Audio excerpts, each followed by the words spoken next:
Hola, j'espère que vous allez bien et que cette semaine de podcast où avec mon copain on vous parle de notre voyage en Corée du Sud vous a plu.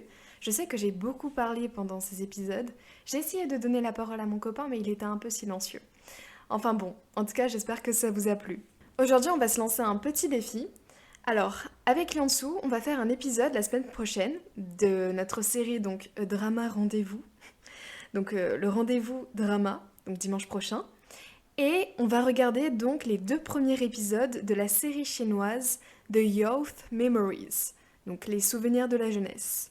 Et donc, ce serait super cool que tu puisses regarder ces deux épisodes, comme ça, la semaine prochaine, on se retrouve et on discute ensemble de cette série et tu seras au courant de ce qui se passe et tu pourras mieux comprendre et peut-être plus interagir avec les épisodes. Donc dis-moi si ça te plaît, le fait que on te dise les épisodes à l'avance. Comme ça, tu peux regarder les dramas et ensuite mieux participer à l'épisode et comprendre ce qu'on raconte en fait. Aujourd'hui, je vais te parler donc de séries sur Netflix, essentiellement sur Netflix. Donc j'espère que tu as cette plateforme et que tu vas pouvoir regarder tout ce que je te conseille. Ça va être 4 dramas très différents les uns des autres. Il y en a 3 coréens et un thaïlandais. Donc reste là parce que je vais te parler de choses super cool. Donc la première, qui fait donc un lien avec le fait que j'ai repris un peu le sport, c'est une télé-réalité coréenne dans le même style que 100% physique, et je t'ai déjà parlé de 100% physique dans un précédent épisode. À l'occurrence, là, ça s'appelle Sirène, l'île aux survivantes. C'est une télé-réalité coréenne qui est sortie là, donc en 2023. Donc si tu as vu 100% physique, c'est vraiment pareil, sauf que c'est essentiellement des femmes. Et trop bien, genre, girl power. Je suis trop contente qu'il y ait ce genre de série. Tu retrouves 30 femmes qui vont s'affronter sur une île. Tu as 6 équipes de 4, donc c'est pas exactement comme 100% physique, puisque tu vas pas rechercher un physique parfait, donc une seule personne, mais tu vas suivre des corps de métiers différents, donc ça va être les gardes du corps, les soldates, les cascadeuses, les pompières, les policières et les athlètes. Et donc tous ces corps de métier sont présents dans la série. Donc il y a 4 personnes qui représentent le métier et qui sont dans la même équipe. Au final, à la fin, c'est un métier qui va gagner la compétition. Par exemple, les gardes du corps vont gagner la compétition. Ou les soldats vont gagner la compétition, donc c'est 4 personnes qui gagnent. Donc c'est à peu près ça le principe. Il y aura des sortes de bases sur l'île ou de campements qui vont être déterminées au cours de la première épreuve du premier épisode. Et donc à l'issue de cette épreuve, il y a les premières personnes qui l'ont gagnée qui vont pouvoir choisir, donc en premier, les maisons ou les campements qu'ils ou elles, non, qu'elles du coup, c'est que les femmes, les maisons ou les campements qu'elles veulent. Il y a des histoires d'avantages et d'inconvénients selon les campements choisis. Par exemple, il va y avoir des maisons qui vont être spécialement intéressantes du point de vue de la défense, des maisons qui vont être assez isolées, qui vont du coup permettre d'autres choses. Il y aura des tentes, des campements, enfin bref. Et en fait, dans cette île, l'issue en fait de ce jeu, c'est qu'il y a une épreuve principale, et c'est vraiment ça qui revient tout au long de la série et que j'ai trouvé super intéressant, qui sert donc à éliminer au fur et à mesure des équipes. Et il va y avoir des jeux secondaires pour avoir des avantages au cours du jeu principal. Et en parallèle de ça, il y a aussi un système de calories pour obtenir des équipements qui vont servir au jeu principal, des choses pour se défendre, des outils et aussi de la nourriture pour continuer à pouvoir vivre sur l'île, pour les besoins primaires. Et donc, le jeu principal, pour te raconter brièvement ce que c'est, tu as une manche par jour qui commence dès que les personnes entendent le son d'une alarme et elle peut sonner n'importe quand dans la journée et elle va durer jusqu'au moment où une équipe va se faire éliminer. Donc une seule. Chaque équipe, en fait, va posséder un grand drapeau qu'elles vont devoir cacher au sein même de leur base. Et donc, elles vont devoir empêcher les équipes qui vont les attaquer de récupérer le drapeau et en même temps d'essayer d'attraper le drapeau d'une autre équipe afin de finir au plus vite la partie. Dès qu'elles récupèrent le drapeau d'une autre équipe, elles gagnent le campement de cette équipe et peuvent donc cacher leur drapeau sur 2 bases et non plus que sur une seule. Donc il y a un véritable intérêt à attaquer, récupérer un drapeau, gagner en fait du terrain et donc des endroits où cacher son drapeau. Puisque plus tu as des endroits où cacher ton drapeau, et mieux tu pourras le cacher et moins les équipes adverses pourront le récupérer. Et évidemment pour cela, il y a les joueurs qui peuvent être éliminés au fur et à mesure. Donc en fait, à chaque fois que l'alarme elle sonne, les joueuses doivent, je vais dire joueuses parce qu'en vrai c'est que des filles donc ça sert à rien de mettre au masculin. Les joueuses, elles vont devoir prendre leur tenue. Elles ont une tenue préparée pour l'émission. Et dans cette tenue, dans leur dos, il y a un petit drapeau qui peut être attrapé par les joueuses adverses. Et donc dès que les joueuses adverses attrapent le drapeau d'une autre joueuse, elle se fait éliminer. Et donc il peut arriver qu'au bout d'un moment, il y ait une ou deux personnes d'une équipe qui restent et qui doivent protéger le drapeau parce que deux autres ont été éliminées en attaque, ou ce genre de choses. Et donc ça crée des situations vraiment très stressantes. Et puis tu vas t'attacher à des équipes, à des personnes, et te prendre au jeu au final avec elles, quoi. Et donc le but, évidemment, c'est d'éliminer toutes les équipes. Et au final, quand tu élimines toutes les équipes, bah tu récupères toutes les bases de l'île. Donc c'est un peu ça le principe. Cette série est vraiment bien, je la conseille, parce que c'est une télé-réalité courte. Il n'y a que 10 épisodes. Alors au début, les épisodes font environ entre 40 minutes et 1 heure. Mais au fur et à mesure, ça descend et ça va jusqu'à 30 minutes, 35 minutes, 40 minutes, max. Donc franchement, elle se regarde vite. Je l'ai commencé un soir et je l'ai fini le lendemain matin. Donc vraiment, je l'ai vu très rapidement, d'une traite parce que je n'arrivais plus à m'arrêter, littéralement. Voilà, si vous voulez passer le temps un jour où vous avez rien à faire, pour binge-watcher une série, bah c'est la série idéale puisque on voit pas vraiment le temps passer quoi en la regardant. Et j'ai trouvé par contre qu'il y avait quelques biais dans cette série, notamment le fait que il y a des joueuses qui sont vraiment mises en avant au détriment d'autres, et donc souvent on se retrouve avec des équipes où on va apprécier une ou deux joueuses et les reconnaître constamment, mais les deux autres qui les accompagnent, on ne sait même pas en fait qu'elles sont dans l'équipe, et ça m'est arrivé très souvent de me dire ah, mais c'est cette équipe que je préfère, et pourtant, cette personne, je ne savais même pas qu'elle était dans cette équipe. Parce qu'en fait, cette équipe n'a été représentée pour moi que par deux personnes. Notamment dans l'équipe des pompières, qui je trouve est très bien mise en avant et qui fait que le public l'apprécie. Il y a des valeurs qui sont mises en avant lorsqu'elle joue, etc. Alors que par exemple, l'équipe des soldats, il y a moyen que vous l'appréciez aussi, cette équipe, mais il y a beaucoup plus de trahison ou de choses comme ça qui ressortent de leur jeu. Et donc forcément, on est peut-être moins attaché à ça, même si en vrai, c'est normal quoi. Je sais qu'il y a des gens, ils aiment bien trahir et c'est leur dada, donc ça ne poserait aucun problème de soutenir des équipes comme ça. Moi j'aime bien quand on est droit et que quand on dit je fais ça, bah tu le fais quoi. Mais du coup, celle des pompières, j'ai bien aimé l'équipe. Mais par exemple, il y avait deux filles qui étaient très fortement mises en avant. La capitaine, qui est littéralement incroyable, hein, c'est une meuf folle.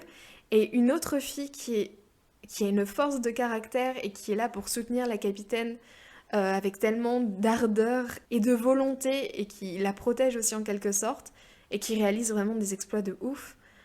Cette fille aussi est très bien mise en avant, mais les deux autres par exemple, eh bien je pourrais même plus les identifier parmi les 30 candidates quoi. J'ai bien aimé aussi l'équipe des athlètes et l'équipe des cascadeuses au début. Les capacités physiques que les filles elles ont, c'est incroyable, d'où le fait que je me sois remise au sport. J'ai envie aussi de pouvoir être forte et pas faible. Je l'ai déjà dit dans 100% physique, mais c'est vraiment un truc...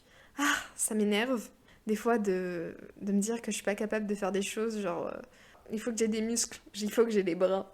Et sinon, vous allez assister à des alliances qui vont être faites, des stratégies, vous allez voir des constructions de pièges, des constructions de barrières de protection pour pas que les équipes viennent. Au final, c'est pas vraiment une émission de survie, mais enfin, si, dans le sens où les équipes vont se faire éliminer, mais dans le sens où elles peuvent facilement subvenir à leurs besoins primaires tels que prendre leur douche et accéder à de la nourriture. J'avais pas envie de regarder une émission de survie.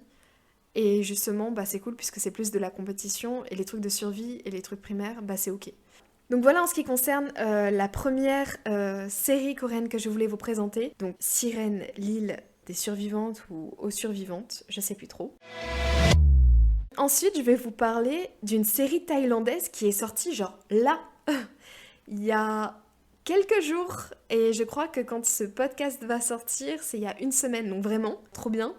Donc c'est une série thaïlandaise sur Netflix qui est composée de 8 épisodes d'environ 1 heure maximum et qui s'appelle Delete. Delete, supprimer. Voilà, je le dis avec l'accent anglais, avec l'accent français sur un mot anglais et puis en français. Sur Instagram, Netflix l'a présenté comme une sorte de Death Note, mais avec un téléphone. Je serais pas trop de cet avis, puisqu'il y a beaucoup de choses qui ne sont pas pareilles que Death Note, mais je comprends le rapprochement. Le principe, c'est en gros, tu as un téléphone, la personne qui va être donc prise en photo va se faire tuer. Et donc ce téléphone va suivre certaines règles, notamment celles que tu ne peux pas te tuer toi-même en te prenant en photo.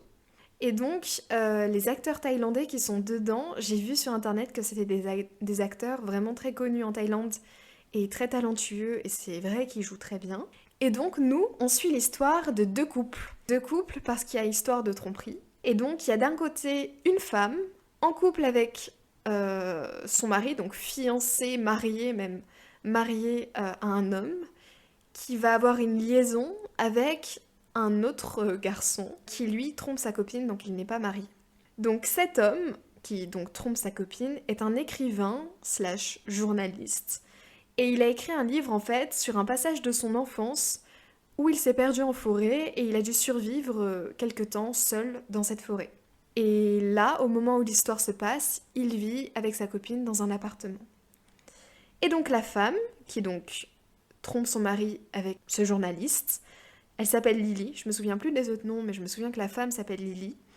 Elle tient une sorte de galerie d'art et elle vit dans une ferme avec donc son mari et sa famille. Donc il y a la sœur de son mari et le père de son mari. Et le téléphone, qui a donc des pouvoirs assez diaboliques, qui peut donc non pas tuer, mais plutôt faire disparaître, puisque tuer ce serait un peu trop fort comme terme.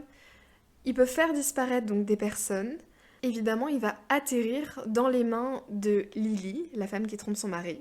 L'utilisation de ce téléphone va peut-être s'avérer utile vu la liaison qu'ils ont et les tromperies. Ils vont trouver un intérêt à ce téléphone et vous allez voir de quelle manière. L'histoire elle commence directement. Il y a des passages qui sont un peu lents et qui vous font parfois décrocher de l'histoire, mais en soi la série elle est courte, comme j'ai dit c'est que 8 épisodes et elle est très prenante. Donc ce qui est bien dans cette histoire c'est que... Alors, en vrai non, ça ne compte pas pour le dernier épisode, mais pour les premiers épisodes, il n'y a pas de scène très violente. Quand les personnes elles disparaissent avec le téléphone, juste elles disparaissent. Il n'y a pas de trucs comme dans le Death Note où elles vont mourir avec un accident de voiture, etc. Juste elles se désintègrent, mais en mode discrètement, joliment, avec un flash de lumière. Donc pour les personnes qui sont sensibles à ça, ça va, mais je tiens à dire que vers la fin, il y a quand même des images assez choquantes. Si vous aimez pas genre les squelettes et le sang, mais en vrai, à part ça, ça va quoi. Ce que je peux dire sur cette série, que j'ai donc vue intégralement, c'est que la fin est assez folle. Je pense que si la fin n'avait pas été telle quelle, j'aurais peut-être été un peu déçue par la série, mais la fin est bien. Et elle peut nous laisser penser à une saison 2, ou alors c'est juste une fin ouverte, je ne sais pas, on va voir si Netflix parle du fait qu'il y aura une prochaine saison ou pas. J'ai apprécié le drama avec cette fin-là, et surtout ce qu'on découvre, quoi. C'est assez chaud, et en vrai c'était sûr, c'était sûr. Mais je ne vais pas spoiler, donc on va rester sur ça. Je vais passer donc à deux séries coréennes qui sont plus ou moins dans le même style, puisque ce sont des séries de romance et de comédie sur Netflix, donc des formats assez standards, très basiques, 1 heure, rien de spectaculaire. Voilà. Donc je vais commencer par L'Empire du Sourire, qui est en train de sortir actuellement sur Netflix. Je pense qu'il y a déjà un peu plus d'épisodes sur le Netflix coréen et donc sur les sites de streaming tels que Dramacool, etc. Mais je prends mon temps, moi, pour le regarder sur Netflix au moment où ça sort. Donc il y a 2 épisodes qui sortent par semaine. Au moment où le podcast sort, on sera à peu près au 8e épisode sorti. Donc L'Empire du Sourire, composé de 16 épisodes, avec l'acteur de The Red Sleeve, un drama que j'ai regardé et qui est aussi très doux et très agréable et un drama historique vraiment très prenant que je vous conseille également. Et c'est aussi l'idole du groupe 2PM, et donc le nom de l'acteur c'est Lee Jun-ho, si vous n'aviez pas deviné. Et l'actrice principale, elle s'appelle Lim Yoon-ah, Lim Yoon-ah. Je n'ai pas vu les dramas dans lesquels elle a joué, donc c'est la première fois que je peux voir cette actrice interpréter un rôle.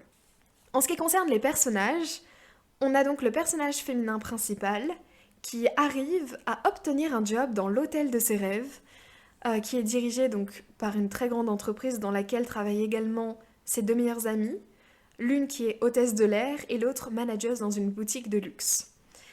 Et donc le personnage féminin principal, on va dire l'héroïne, est très douée dans son métier et est appréciée notamment pour son très beau sourire.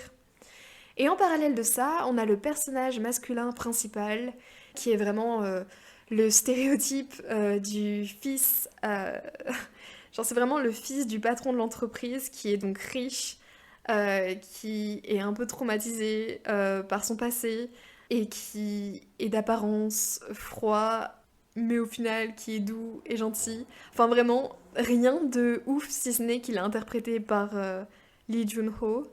Et donc il est en conflit avec sa sœur, peut-être pour l'héritage de l'entreprise, on ne sait pas trop. C'est des raisons assez inconnues pour le moment.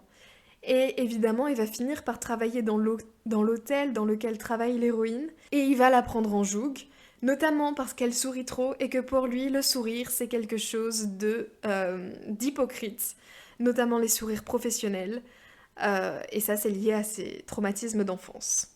Et évidemment, comme c'est un drama très basique, il va y avoir des conditions qui vont faire que les deux héros vont se réunir, vont se retrouver régulièrement, au début ne vont pas s'apprécier, puis commencer par développer des sentiments l'un pour l'autre. Et donc voilà, il n'y a rien d'innovant, mais c'est une romance comme on a l'habitude d'en voir, et comme on apprécie au final à en regarder. Moi je ne m'en lasse pas, même si c'est le même schéma, toujours. Ça nous fait passer un bon moment, et il y a des scènes assez drôles. Voilà. Vraiment, la romance basique d'un drama. Si vous voulez regarder quelque chose de léger, bah let's go regarder ça, hein. C'est vraiment basique, avec tous les codes qu'on connaît.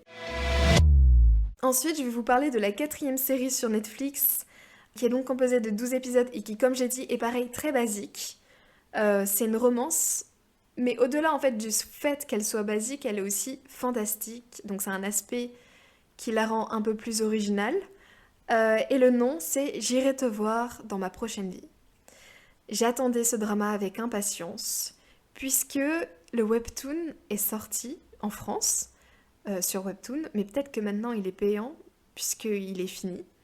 Et il se base en fait donc sur une histoire que j'ai lue et que j'ai adorée. Vraiment, je pense que c'était un de mes webtoons préférés, avant que ça ne se finisse, puisque maintenant je ne le lis plus, mais ça a été un de mes webtoons préférés. Et donc j'avais beaucoup d'attentes avant de regarder ce drama, puisque je me suis habituée à des personnages que j'ai moi-même imaginés dans ma tête, la manière dont ils pouvaient bouger, s'exprimer par rapport aux dessins qui ont été faits dans le webtoon. Les acteurs principaux joués par les enfants, vraiment, les enfants qui jouent les acteurs principaux, dans ce drama, ils sont fous, ils sont incroyables, je trouve qu'ils correspondent parfaitement à l'image que j'avais des enfants à ce moment-là. Ils sont adorables, ils sont parfaits, ils sont trop mignons. Mais ces acteurs, genre vraiment, ils sont tout jeunes, mais c'est des sucres. En revanche, quand ils grandissent, j'ai eu un peu plus de mal à m'y faire aux acteurs qui ont été choisis, parce que je ne les imaginais pas comme ça. Je n'imaginais pas ce casting. Ce qui ne les rend pas moins talentueux, les personnes qui jouent, etc. C'est juste que c'était pas la manière dont je les avais imaginés, et donc je dois m'habituer au fait que c'est pas exactement comme le webtoon, puisque les personnages sont du coup différents. La manière dont ils réagissent est différente. C'est pas exactement les personnages auxquels je m'attendais. Et donc on a comme acteurs principaux celle qui va interpréter Ban Ji-eum, l'héroïne principale, qui est donc Shin Ye-sun, qui joue dans Mr. Queen, une excellente actrice. Vraiment, Mr. Queen, un drama à mourir de rire, l'un des plus drôles que j'ai pu regarder. Et j'adore, vraiment, l'actrice est très forte, très talentueuse. Juste, je m'attendais pas à ce que ce soit elle qui incarne ce personnage. Mais j'apprécie quand même la voir jouer ça. Mais je m'attendais pas à elle, quoi. Ensuite, il y a celui qui va interpréter donc Moon So-ha, le héros, qui est donc Han Bo-hyun. Il joue souvent les méchants, notamment dans Itaewon Class. Il joue le rôle du jeune qui est vraiment relou. Mais par contre, il a un très beau rôle dans My Name. Mais pareil, je le voyais pas forcément jouer le héros, et c'est vrai que son personnage de Itaewon Class m'a assez marqué. Genre, c'est vraiment.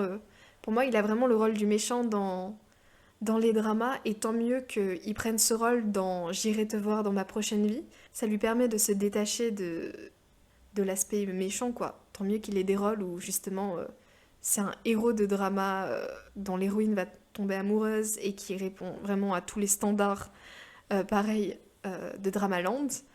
Mais malgré tout, ça m'a quand même un peu, voilà, ça m'a fait quelque chose, c'était pas le héros que j'imaginais. Mais pareil, on s'y habitue, c'est pas grave. Il y a des éléments qui sont assez nouveaux, puisque j'ai lu le webtoon, que je m'en souviens vraiment très bien.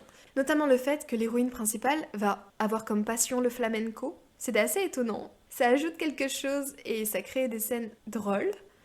Donc c'est pas pour me déplaire. Je trouve juste ça amusant parce que du coup, il y a des éléments qui confortent l'histoire principale qui n'était pas forcément autant détaillée dans le webtoon.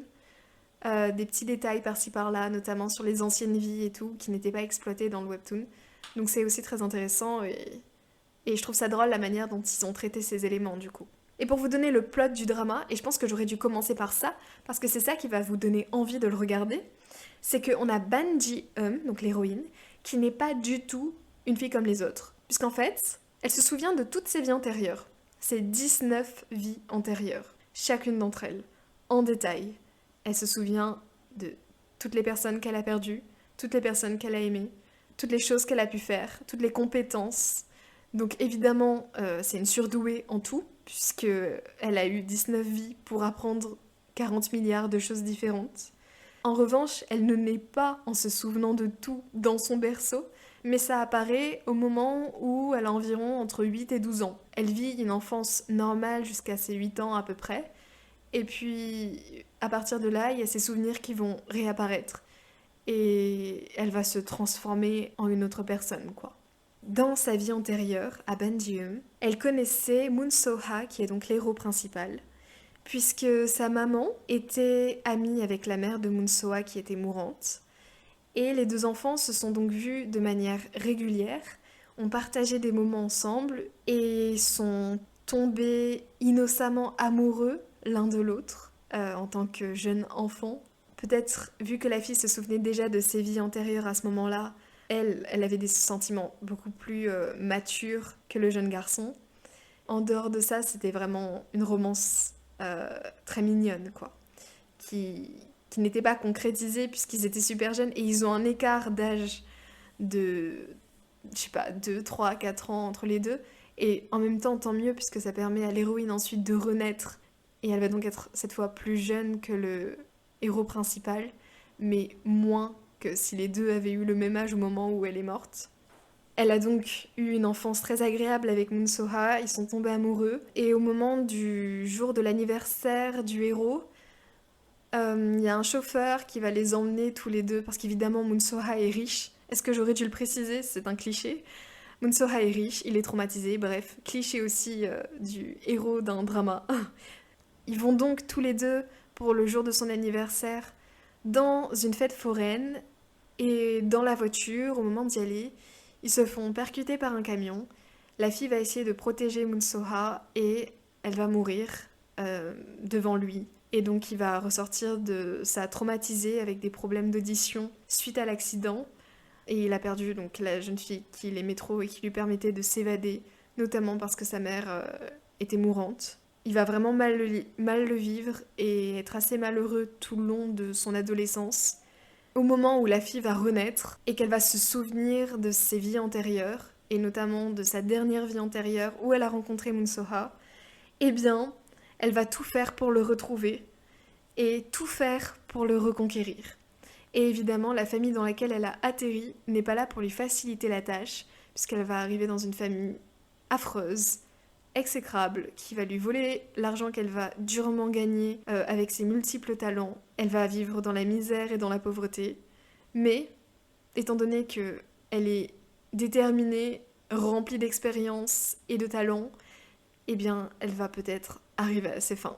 Voilà donc pour le plot. Moi, je connais l'histoire puisque j'ai lu le webtoon, je sais comment ça va se terminer, je sais tous les détails.